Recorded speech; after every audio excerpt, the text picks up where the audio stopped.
It's October 7th, 2024, and I'm with Mr. John Jeckovich, and we're reading his book, Their Mother's Sons. And this Mr. Jeckovich wrote this autobiography approximately 25 years ago. And it starts from he's about 10 or 11 years old and goes up right into his retirement. How long were you retired for? 1980. So you would be retired a very long time? Yeah. Yeah, very long time. And this book touches on many subjects, including when he was in World War II and many battles, including the Battle of Bulge, at which time, it was a very bloody battle, which time Mr. Jeckovich got shot in the shoulder and bombed with shrapnel still in his leg today. And he also got, by living out in the woods for about 4 or 5 years, he also still has frostbite major symptoms, and he had trench foot at the time. So, before I start reading your book, Mr. Jeckovich, what's your dog tag number? 465. Great memory. Mr. Jeckovich was from Company H, the 2nd Battalion, 291st Regiment of the 75th Infantry Division of the U.S. Army during World War II. Mr. Jeckovich lives by the motto, then and now, yesterday is history, tomorrow is a mystery, and today is a gift. Mr. Jeckovich is approaching, in less than 10 days, his 99th birthday. And he's in excellent condition, and he can read the newspapers, as he gave us an example the other day. Without glasses, he shake your hand and knock you to the ground. And Mr. Jeckovich never took a prescription or a vitamin in his life. He did jog for 80 years, correct, Mr. Jeckovich? Yeah. Okay. And let's see.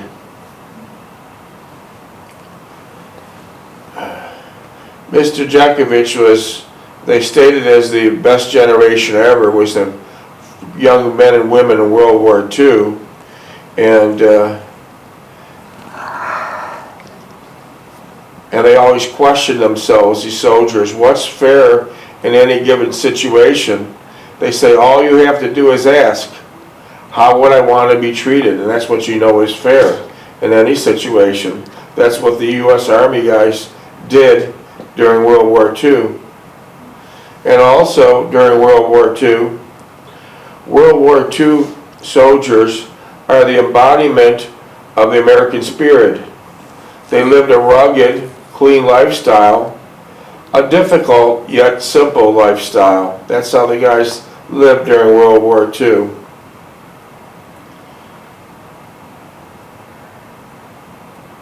And when all these young men went into World War II, they were either drafted or enlisted, and they had a drive to finish. They agreed to finish the war, and there was no quitting. There'll be no quitting, these young men said, along the way. Not by Mr. Jeckovich or not by you. They just kept on going. This is how these young men in World War II went into. Were you drafted or enlisted? Drafted, 19. I was drafted at 19. Okay, why didn't you? I was selected by my neighbors. Why didn't you enlist? I didn't enlist? Why didn't because you? I had responsibilities at home.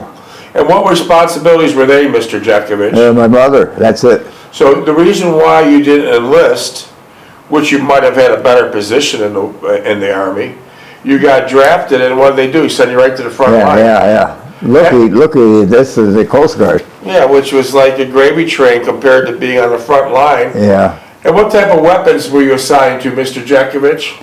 M1, carbine, machine gun. What kind of machine guns? 30 caliber. Heavy machine guns. Yeah. And those were water cooled, right? Yeah. Mm-hmm. Yeah, and Mr. Jeckovich assisted there, had his head blown off, and a lot of other people that he knew were killed during the Battle of the Bulge. A lot of young men. Yeah. During World War II, there were 16,400,000 young men and women involved with World War II, great patriots. Since then, 16,300,000 have died, and we have about less than 100,000 left. But the interesting fact, Mr. Jeckovich wasn't no rear echelon. He was front line, Battle of Bulge, and many other wars. And that was the coldest winter of record in Germany.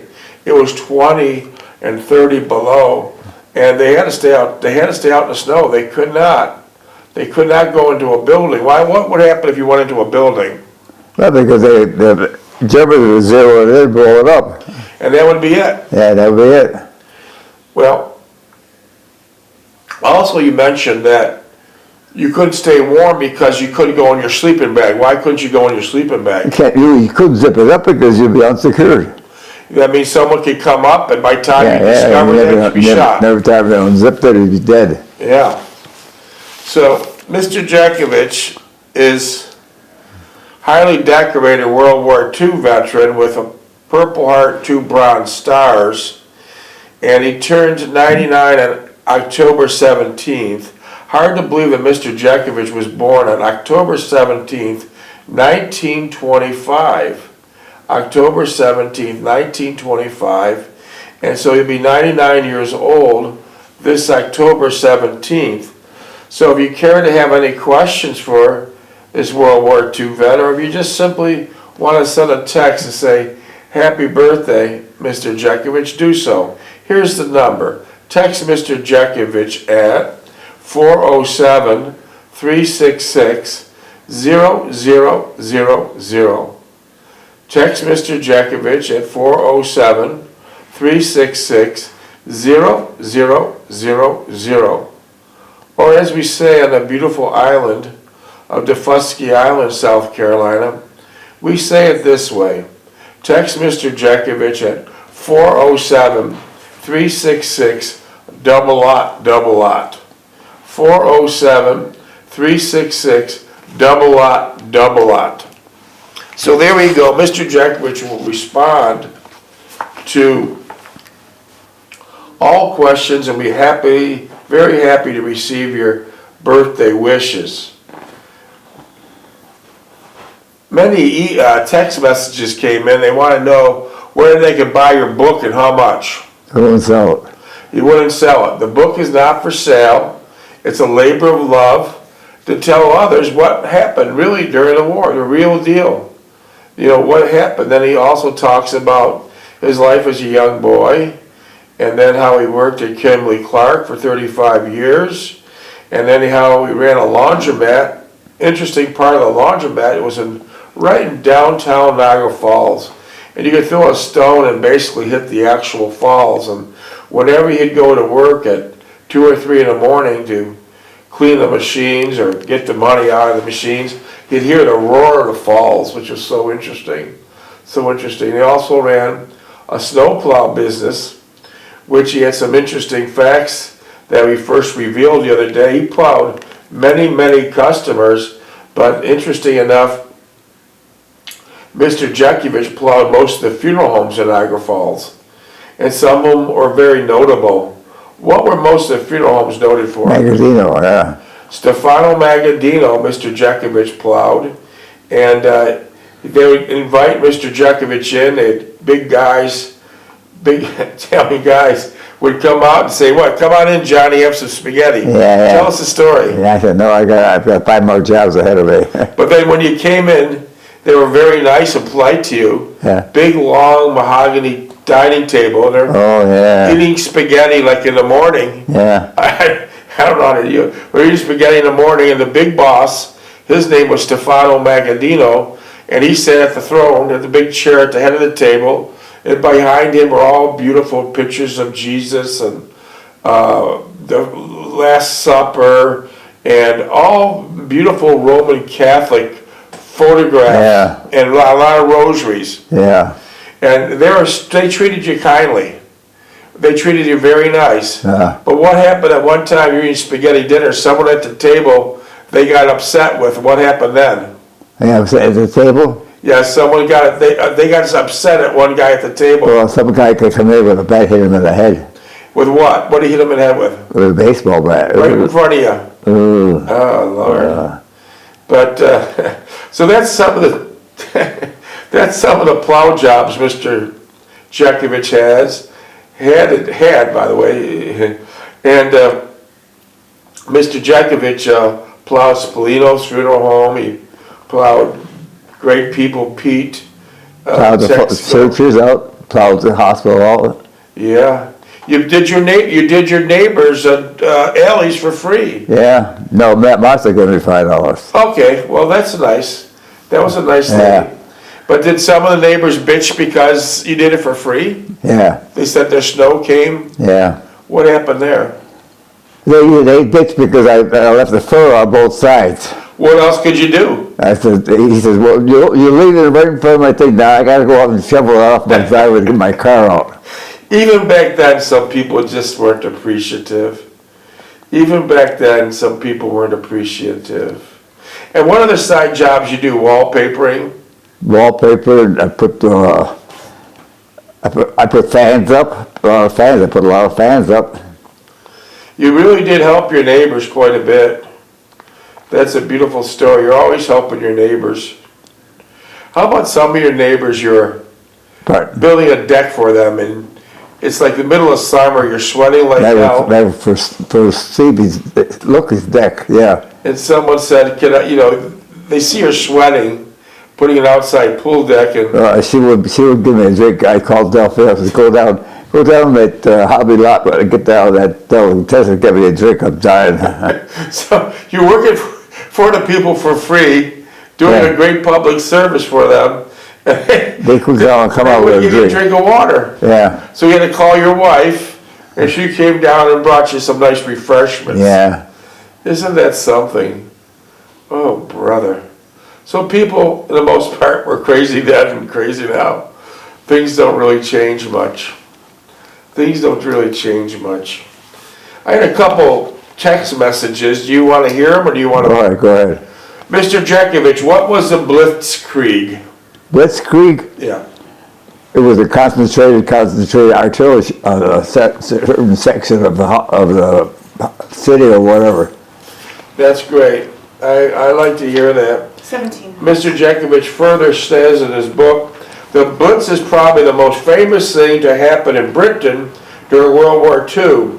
It refers to several months that the Germans' Air Force spent bombing major centers, mostly London. Yeah. So the Germans are doing the Blitzkrieg, right? Yeah, yeah. And it was relentless in order to terrorize and kill the citizens. The name Blitz is short for Blitzkrieg, which means lightning war. That's a great thing you said. They spent half their life with the underground. Yeah, in German, referring to the massive use of bombs and explosives. So Hitler was trying to really intimidate and bomb the hell out of London. Yeah. When the Blitz refers to attacks on many industries, well as the cities in Britain, is best known for its effect on London. During the Blitz, London civilians, especially children, were evacuated to rural areas to get out of the way of the bombs, but not everyone could leave. Bomb shelters became a fixture of every home and neighborhood, just like you said, almost spending your whole life underground. Yeah. And nightly air raids signaled to citizens they needed to get underground or be killed. The German Air Force, or Luftwaffe, dropped about 41,000 tons of bombs on Britain during the Blitz, and an estimated death counts around 40,000 citizens. Yeah, not to mention the military. Yeah. And more than 1 million houses were destroyed in London alone. 1 million houses. Across the industries too. They were trying to kill the industry. Wow.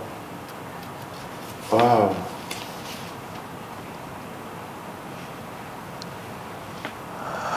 Did Mr. Jeckovich, did Germany invade Poland first? Yes. And then France got into the war afterwards, right? Yeah. They occupied France for 3 years. What's that? They occupied France for 3 years. Yeah. Yeah, here we go. Here we go. When Germany invaded Poland in 1939, France immediately declared war and invaded Germany's western territory in retaliation. France had made alliance with Poland in 1921, but they were motivated as much by fear as responsibility to the Poles. They knew they would be next, so France knew that it was coming for them after that, right? Yeah. Were you in Vichy, France? Yes. You were in Vichy, France? Yeah. How far was that from Paris. Paris? Yeah. I would say about 3 days travel. Okay. You know a beautiful former nun named Renee that abandoned a convent because she found out her young mother and father were killed, and her two brothers were killed viciously by the Nazis when the Nazis occupied Paris for 4 years. And then she joined the French resistance. What is basically the French resistance? It's civilians that take up arms and fight against the enemy. Right. And Mr. Jeckovich further says, France was just not lying back and taking it a while Germany conquered them. Then they formed the French resistance. There were all sorts of efforts in France to destabilize the German occupiers. The French resistance would do everything from forming guerrilla warfare groups to publishing newspapers with first-hand information about the Nazi regime in them. Unlike the strictly regulated German army, which of course did not allow anyone in high ranks unless they were both politically and racially approved, the resistance leader Emmanuel described the French resistance as being made up as outcast. Yeah. He said the French resistance was outcast, including French patriots, communists and socialists, and far-right groups that did not like having Germany control Vichy France. Yeah. Also Roman Catholic priests, Roman Catholic nuns, students, and academics people from other countries, including anti-Nazi Germany's, and of course Jewish citizens joined the French resistance. Yeah. So they had everyone against Hitler at that time. Yeah. That was really something. And you helped liberate France with the Allied Army, right? Yeah. Wow. They were occupied for 4 years. Wow. Yeah, that was something.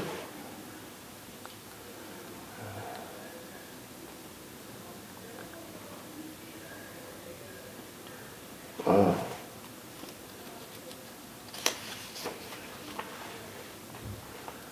Wow, that's so interesting.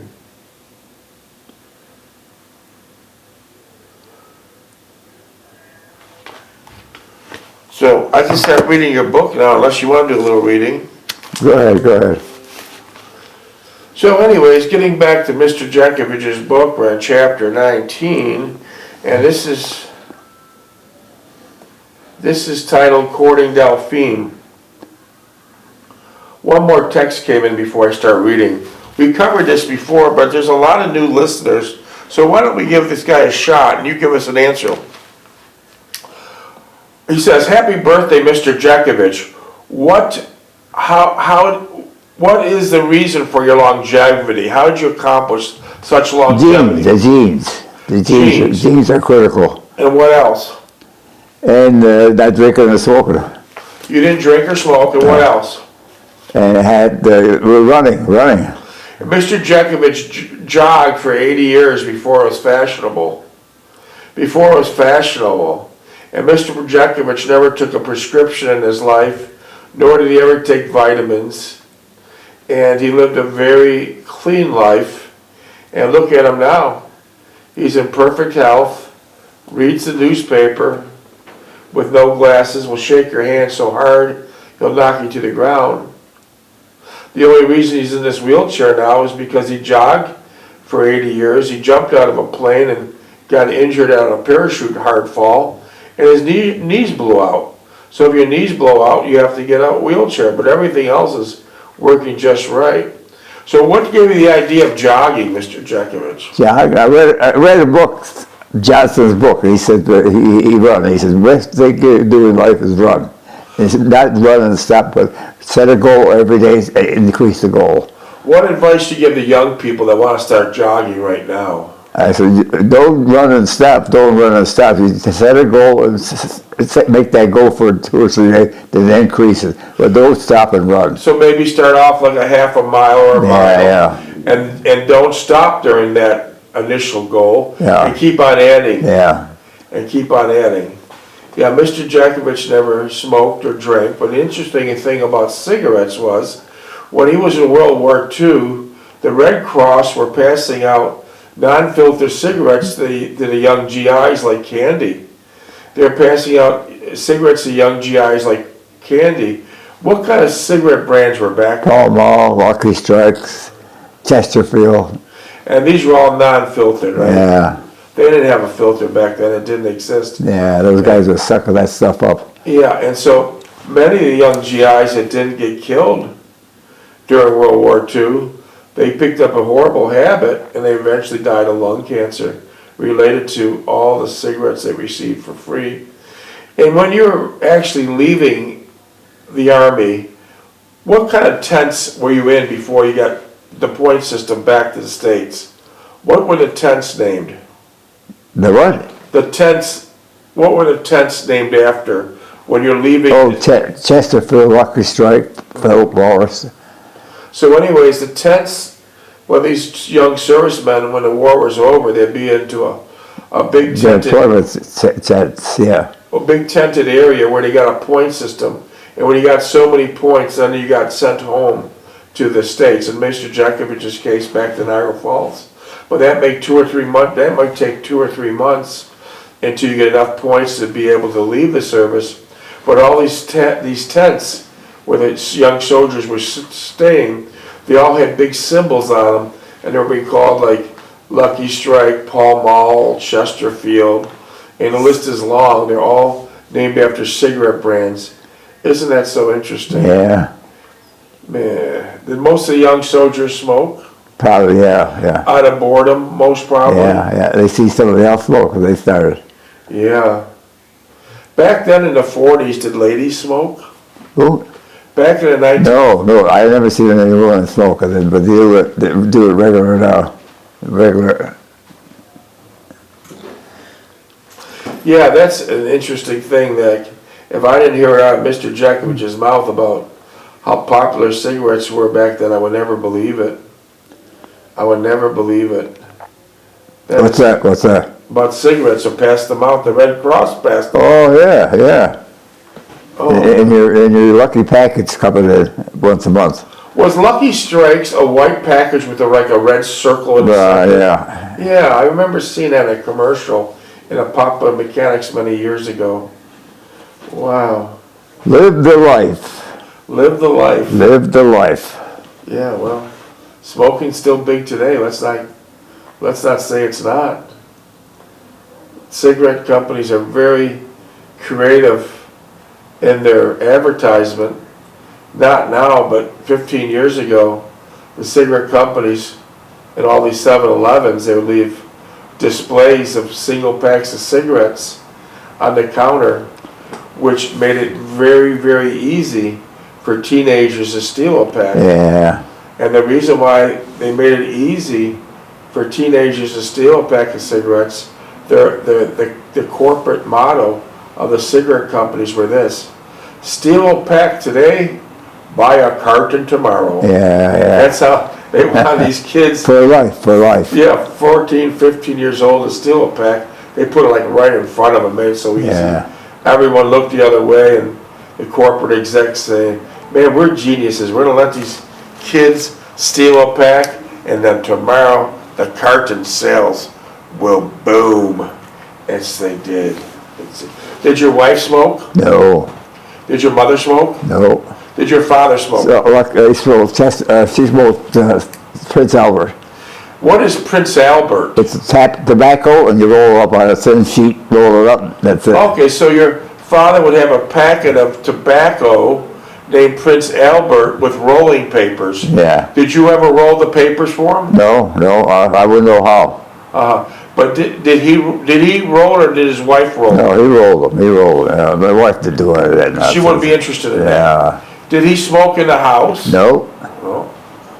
As you fast forward about 40 or 50 years, some of your relatives were smokers, like a lady and a man. Did they smoke in your mother's house? No, no. Did Adeline smoke in your mother's house? She did, but my mother put a sign on the door and everything. She said, when they come in here, I'm allowed to smoke. So that's what she told your mother? Yeah. And she still continued to smoke? Yeah. Didn't your Uncle Charlie smoke cigars? Yeah. He smoked them in the house? No, that's what they get to do. Unbelievable. Unbelievable. So that's a very interesting fact. So we're working on chapter 19, page 585. And here we go. Let's see where we left off. Is there something here? No, they just walked by. Nice people. Yeah, 4 minutes. Oh, okay. Do you like children, I asked. You're asking Delphine.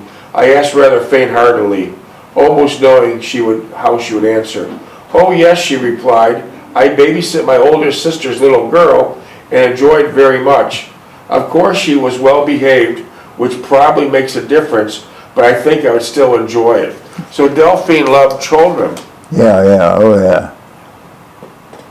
And then, and Delphine made friends with everybody, correct? Oh, she's mild-mannered, yeah. Yeah, she didn't get upset over anything. She's a loving person, yeah. Very loving person, had no enemies, and an interesting story, when you had realtors trying for months to sell your house. Delphine went in the grocery store and sold it. Tell us the whole story, I want to hear Oh, it. she went in there for some grocery, no, she went to the bakery for some grocery. And the guys in there said, we're looking for a damn house to buy, and we can't find a decent one. And my mother said, well, I'll tell you a house, 3063 Orleans there, That was Delphine saying that, right? Yeah. And the guy bought it. Oh, yeah. Boy, that was $36,000. That was amazing, wasn't it? That was amazing. So, after she sold the house, how many months did it take you before you moved out? I would say 2 weeks. Right? And was it, you had a big moving company there, right? I had, You a lot of stuff. what was the moving company? Big tractor trailer. Huh? Treadway? No. Treadway? A big white truck with yellow on it? Yeah, it was a semi-trailer, yeah. And so, how did the move go? Did that go easy? Well, we set a date that we'd be down here at a certain date, and we pulled in, and right behind me comes this moving truck, trailer. Oh, wow. So, he was moving in and you were moving out? Yeah, so we had a problem down in Ohio someplace, and we had Looky with us, and he put the car up on a curb and went underneath it to fix Something broke. the turn tackle on the bottom of the drive shaft.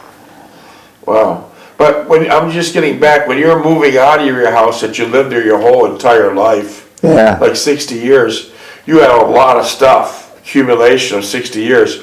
So you sold the house, you're trying to move out, and the people are trying to move In in, the wintertime, in the snow, yeah. and they're moving in. I said, Jesus, give me a chance. I said, you bought the house, but give me a chance. We can't work together. I'm sliding on the ice outside. What the hell was wrong with that guy? Yeah, he was eager. What the hell was wrong with Yeah, he him? was Italian. Okay. Yeah, that tells a lot to him. But why couldn't he have just waited, Yeah. 8 hours? Yeah. And then what Then happened? he had cigarette butts all over the grass. What happened? It's all the floor. Oh, so he was a smoker. Yeah. And did anyone ever smoke in that basement before? No. No. And so what he would do, light them up, smoke, and throw it right on the floor. Yeah, it's all on the floor. Cellar floor. Yeah. How do you think it looks like now? Well, so I imagine I hope somebody cleaned it up. How could you move in a new house doing that? They do it. Adelaide would come and smoke. I put signs up, and my mother said that I told that my mother don't want you to smoke. I'm in here, I have to smoke. This guy's an actor. I know. Do you see Yeah. this son of a gun? Did you see the sound of the gun, the Yeah, faces he 9 makes? seconds, yeah, 9 seconds. Wow, that was something. That was something. I like the faces. That's it.